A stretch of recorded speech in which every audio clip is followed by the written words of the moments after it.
It's time for a cup of coffee with Will and Chris at Slumberland Furniture. From Slumberland Furniture in Osage Beach, here are your hosts, William Holtz and Chris Schneider. It's that time for your weekly cup of coffee with Wild Will and Uncle Chris. Right here from Slumberland at the lake. Hard to believe, election week is here. We won't know, of course, this week or next week when we record the show, but we're going to tell you about what's on the ballot. Plus, did you see the story, Domenico's Bowl, back and forth with the city of Osage Beach? I heard it. You sent it over to me, and I wouldn't have seen it otherwise, but I was a little stunned by the whole thing. Yeah, a lot of engagement online. We'll talk a little bit about that, plus a couple of weird stories. Camdenton man shot in standoff. A couple from Springfield runs over a juvenile and then flees. Really sad stuff there. Plus, high school football. Playoffs are set. That and more on this week's Cup of Coffee. Hey everybody, Daryl Cunningham with Slumberland Furniture at the Lake. We're in our last week of the fall mega sale. What's that mean for you? You get discounts for every room of the house, and you get 24 months interest-free financing. Not only that, but our clearance items have been marked down even more.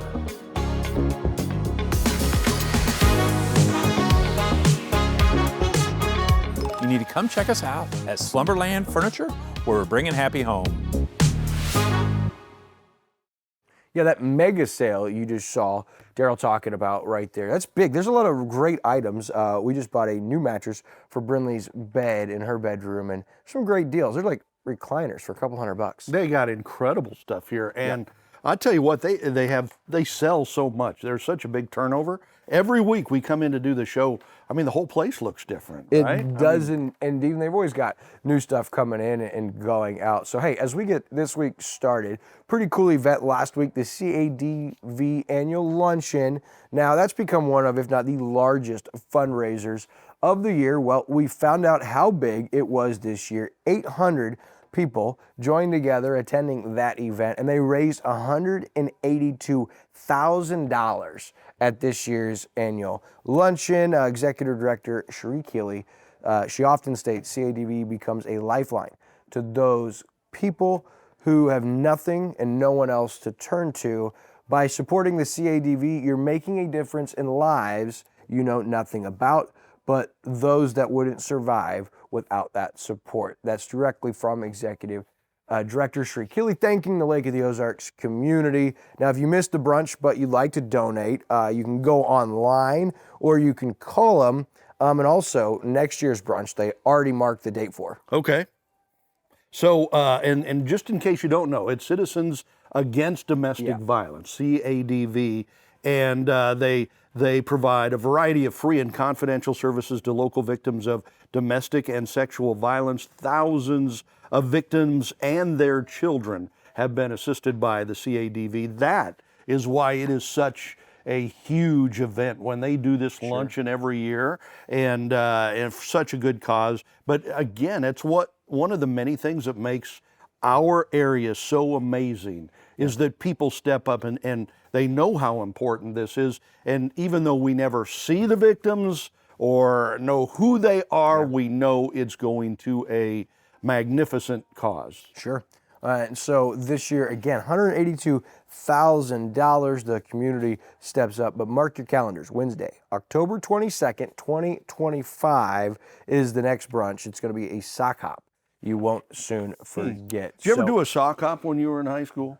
No, not really. I think that's where the girls ask the guys, right? Yeah, that would have never happened. I never had no chicks asking me to no dance, that's for sure. We did a few weeks ago for my grandparents' 60th wedding anniversary. The theme was a sock hop. That was big back in their day. Yeah. You know. I thought it just had something to do with socks and hopping, but I never went to one. Yeah, I didn't either. So, hey, kind of a big story. I didn't find out about it till Sunday into Monday morning.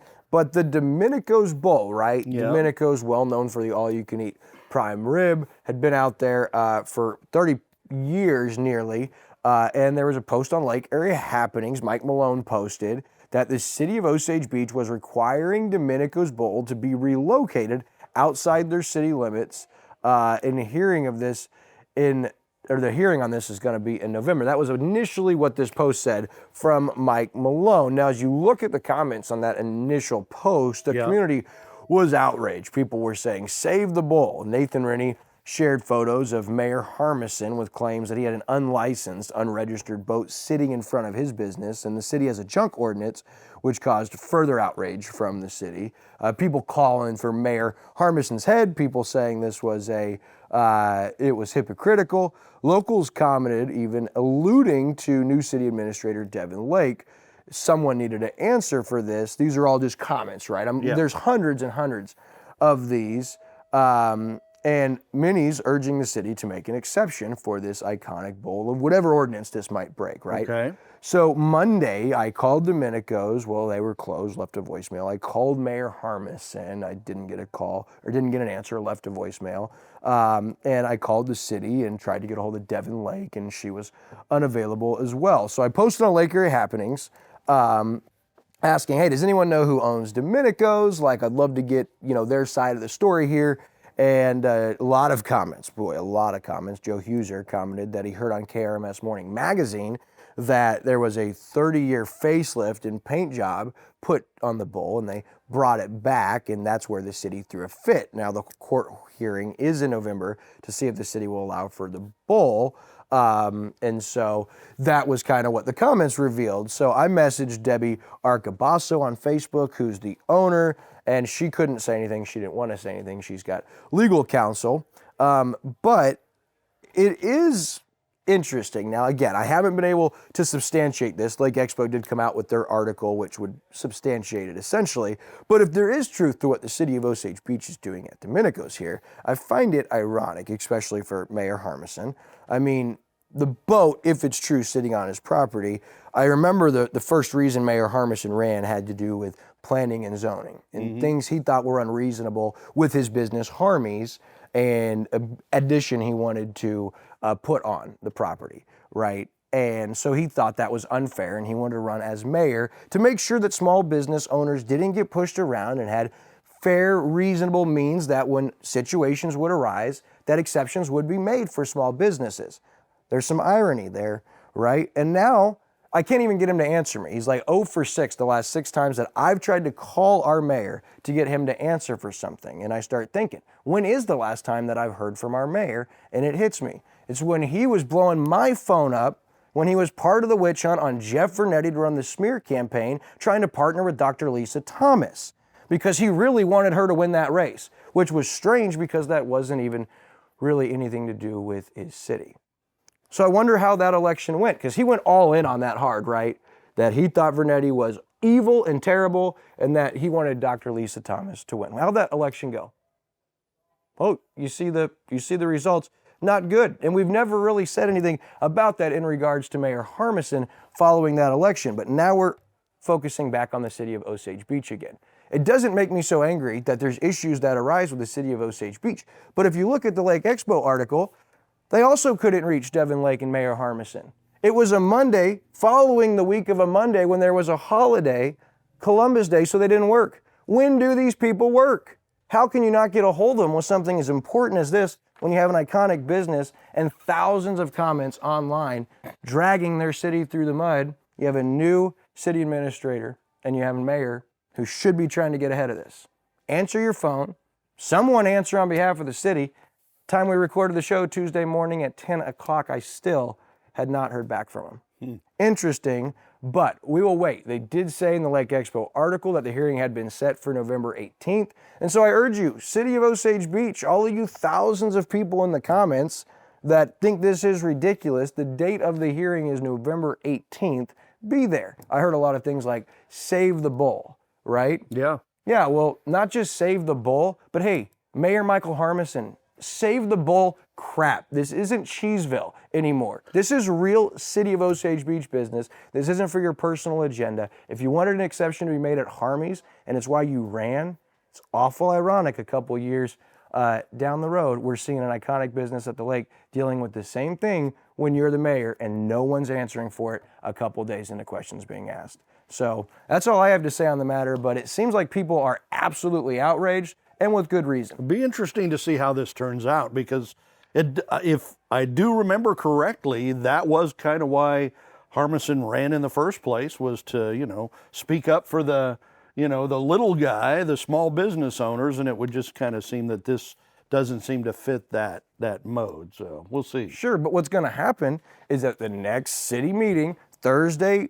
Michael Harmison's going to stand up there afterwards and say the local media is making me look bad. They're calling me names. They're talking about my business. They're playing clips of me. When the reality is he should be focused on how him and the aldermen can solve these issues, not with the local media. The reason the local media doesn't like you is because you don't talk to us. And when you do talk to us, it's to push your agenda. Our cell phones are open. The cell phone you gave me should be open. Can't seem to get you to answer. So I would love to see how many people show up for that meeting and if the city hall can house that many people, because those 3 threads, I mean, there was hundreds and hundreds and a total of over 1,000 comments. That was November 18th? 18th. Okay. And I believe it would be at the city of Osage Beach. We'll have more on this because there's still a few weeks here as we're wrapping up October. Hard to believe, wrapping up October. Halloween, you still get out there and trick or treat? Well, it's, with time we recorded, it was Thursday, but that is our full intent. There's lots of great things that happened this last weekend around the lake, and we live in a pretty good area on the west side where there's like 2 or 3 really good things for the kiddos. Nice. You still trick or treat? Absolutely, man. I put on my pirate uniform, go out there, try to act like a kid, get a big old bag of candy. You just walk around and people think that you're Fabio, right? Well, yeah, but I have to dress down, because I just look like that naturally. So Very, very good. So, hey, we're going to shift our attention from the city of Osage Beach to Halloween. Now to some wild stories that took place here locally. And these are becoming more and more prevalent. Like these things that you might see once a year would make the top 10 stories at the lake. Now you get a couple of these every month. I mean, it seems like there's more and more of these. So Missouri State Highway Patrol investigating an officer-involved shooting took place in Camdenton early Friday morning, so around 2:30 in the morning, October 25th. Camdenton police, sheriff's deputies respond to a 911 call about a potential deceased body at 95 3rd Street, right? And upon arrival, officers encounter a 28-year-old man, Matthew D. McDonald, who allegedly exited the residence with a rifle, right? Comes out of the house with a rifle. Deputies said they tried to negotiate, issued verbal commands for McDonald to drop his weapon, which he reportedly ignored. And then a Camden County deputy discharged his rifle, striking McDonald. He was not killed. This was apparently not a life-threatening injury, but he was shot, did have to be taken to the hospital. So obviously a big deal here. Something happened. By the way, they did not find a body there as originally the call would indicate. Yeah, it was a couple of things here. The audio indicated that McDonald appeared intoxicated and urged officers to kill him, like you said, right? Yeah. But I thought it was really well handled, and there's always probably more details. But for the officer on scene, which was obviously unlisted, that pulled the trigger to hit him on the torso one time with non-fatal injuries, I mean, that's really well done. That's a pretty good shot. This could have ended a lot differently. Yeah. Right? So that's the first thing worth noting. Second thing is, in the initial reporting, there were no charges or anything. It only said that he was transferred to hospital, and that the investigation is ongoing by the Missouri Highway Patrol, and that's at the request of Camden County, and that the case files are being forwarded to the Camden County Prosecutor's Office for review. And so I don't know what that means. I don't know if because he was shot and still in the hospital, but it didn't say any initial charges or that he was transferred to a detention center or anything. Yeah. So I guess that's why the investigation is still ongoing. And that's weird too, and you mentioned it, that apparently McDonald was repeatedly telling officers to kill me, right? And so it would seem like he had some sort of a death wish. I think they call that suicide by police or something like that, right? It happens. People do that. I also think if you appear intoxicated, everything is like out the window at that point, right? As far as like what you're thinking, because when you're under the influence, you're not really thinking, right? I mean, think. You just have a different level of boldness. You don't think about long-term consequences in the moment. So that would be something you'd say, right, if you're real inebriated. I guess. And you have a gun, you're coming out, guns a-blazing, but well done to the officer. I mean, that the responding officers and everyone involved here, because this could have ended with a fatality. Yeah, very easily. Absolutely. And then a deceased individual, family members and friends dealing with a very sad situation. So another weird off-the-wall story, a Springfield couple hits juvenile juvenile and has been arrested without bond in Camden County. Yeah, and this isn't just a minor deal. The juvenile they hit with a car suffered major injuries. So authorities arrest 2 people Tuesday night. A juvenile struck by this car in a neighborhood altercation. The Camden County Sheriff's Office called to West Park Drive, that's just north of Camdenton. This was October 22nd. They found a male juvenile been hit by a car, suffered severe injuries, was airlifted to the hospital. So this isn't a minor incident. The boy reportedly remains in serious but stable condition. So during the investigation, deputies learned that 34-year-old Ashley Coleman, a lady, a girl, and 36-year-old Chasmius E. Quinn, both from Springfield, had been visiting friends in that neighborhood. Quinn allegedly threatened several of the residents, including the juvenile, with a gun.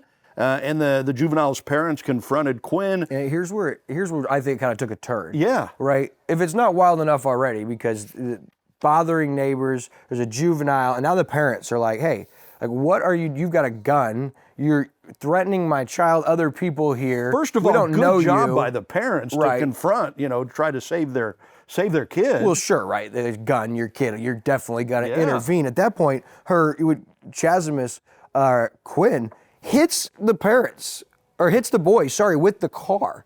Like, she's outside the car, right? And then Quinn allegedly threatened him. It's Coleman hit the boy, according to witness, with his car. Yeah, that's the girl. That is Ashley Coleman.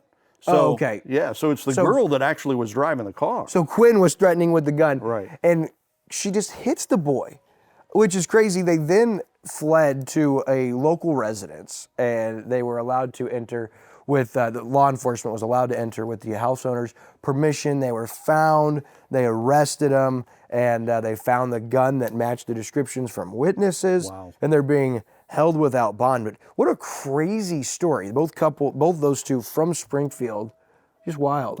And frightening. We've talked about it before of how scary times are. I mean, when you've got 20 million illegal aliens that have come across the border in the last 4 years, and we don't know who they are or where they are. Are there some of them around here? And we think, oh, we're safe down here at the Lake of the Ozarks, but you get a lot of people that come in from other places, even if it's in Missouri, Springfield, Kansas City, St. Louis, whatever. That term that's been thrown around too, that 20 million, right? Yeah. You start thinking about that. I know it's not, because it's not going to be evenly spaced, but with 50 states spread out, 20 million, that's 400,000 per state. Yeah. That's scary. It is very right, scary. when the things you're seeing. So a couple of wild stories. Anytime we have a lot of that, I gave an opinion piece, went in on Mayor Harmison a little bit. We had a couple of awful stories. We need something a little cute, a little fuzzy, right? Yeah. How about this? So with our friends over at Lake Expo, and by the way, I want to mention both of those last two stories are with Lake Expo. Always make sure we quote them. They do a great job. They put a lot of the time and effort in writing, and then we're able to kind of piggyback off what they do. They do the hard work. We just talk about it. Yeah, and Tegan Paisley has become a great writer for them. She did the story on the bowl for Domenico's and did a great job on that. I want to give Tegan some love. We covered her in basketball. Yeah. But it was still Tegan Shockley. And tell you what, she's turned out to be a great writer, as you expect from our friends over there at Lake Expo. But the baby raccoons story was something else. I'll let you take it away, NBC. So according to a crew at a local service shop, and they prefer to keep their names out of the story, right? They're not just doing this for some free publicity, Right. But they had to tell somebody about this. So they get this boat that was brought into the shop, and the service people say it was a mess, man. I mean, trash, empty bottles, leftover food. It was just not a pretty sight. So they service the boat, and then the guys give it a good cleaning, a surface cleaning, and then they, are done for the night. They call the customer, come get your boat. Customer comes and gets the boat. And then is when the fun starts, right? So in the service shop, all of a sudden they see this big old mama raccoon, right? And it's like, where did this raccoon come from? Big, like you see a mama raccoon that has babies. I mean, they're swole. Yeah, they're right? big. Yeah, And they're big. So mama apparently had gotten out of the boat to go find more food. Well, she left her babies in there, and then I think the boat owner called the service and like, screaming and yelling. We got some raccoons in our boat, right? Yeah. I mean, just craziness. So yeah, the boat owner took it away after picking it up, right? And by the time they realized they were bumping, they start seeing raccoons like there's something, because they open the hatch and there's those baby raccoons, startled, scared. And I don't know if the photo in Lake Expo's story was actually the photo. It was adorable. It's 3 little baby raccoons, and they referred to in their story to the raccoons as garbage pandas. I thought that was great. Yeah, that was pretty good, right? So they say there's 3 takeaways. Clean the trash out of your boat, buy a boat cover, and make sure every critter you bring aboard has a life jacket. So a little bit of humor there. Here's where it got even funnier. The story also said, if you're wondering if the raccoons were ever reunited with their mom, that depends. It wonders on whether or not you believe if all raccoons go to heaven. Wow. Like, there was some great humor in that story. They went there. Yeah. This was a good job, Lake Expo. Yeah. All right, so Election Day, next Tuesday. We've been amping up, talking about it the last few weeks. So betting favorites, that's a decent indicator. Now, there have been reports that outside from cryptocurrencies have been dumping large amounts of money to swing that. However, betting favorites as of Monday, October 28th, as of early Tuesday, USA Today Bet365 had Trump at a negative 190 odds, which means if you bet $100, you would win $110. So not a lot, right? So if you bet $100 on VP Harris, she's plus 150, so you'd win 250. So Trump on the betting odds is highly favored right now as far as the betting odds. And what's funny was September 30th, the exact same poll showed that Harris was actually negative 120, was favored to win with Trump at an even 0. So in just the last month, you have seen pretty drastic swing. And then if we look at the national poll, 270 to win. National, as of Tuesday morning, Harris was +1. ABC News and BBC both had Harris at +1. But here's why that should be concerning if you're a Democrat. Because back in 2016, they had Hillary at this stage winning by 9 or 10 points in all of the national polls. In 2020, they had Biden at this point up 6 or 7 points, if not higher, in the polls, and it was much closer. So what I'm saying is, historically, they've always undersold Donald Trump, President Trump's support by between 4 and 6%. And I would bet this year it's probably even undersold more. And so if you look at the swing states, Nevada, Pennsylvania, Wisconsin, all even, that cannot bode well for the Democratic ticket and Vice President Harris. North Carolina and Georgia both have Trump by 1%. Michigan, Harris has a 1% lead, and Arizona, Trump has a 2% lead. So those swing states are big, right? And as we look at heading into the election, what have these two candidates been doing? It's been drastically different. Oh, man, I tell you, Trump's been everywhere doing everything. Sat down with Joe Rogan for 3 hours. Great interview. On a podcast. They invited